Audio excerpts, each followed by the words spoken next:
तर मित्रांनो, त्या दिवशी आम्ही जंगलातनं जी कोंबडीची भाजी आणलेली तर ती कशा पद्धतीने सोलली जाता हे मी तुमका दाखवते.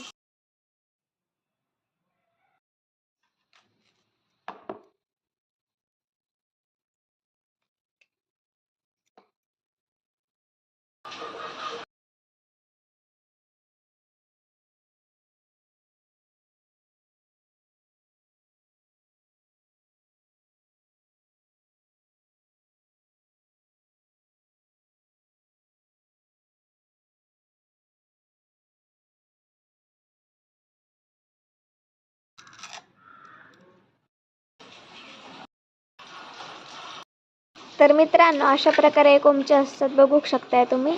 आणि यांका कुटा म्हणतात, ह्याची पण भाजी केली जाता. आणि तर मित्रांनो, कोंबच्या भाजीची कोणाक रेसिपी बघूची असतात तर जास्तीत जास्त कमेंट आणि सबस्क्राईब करा, जेणेकरून मी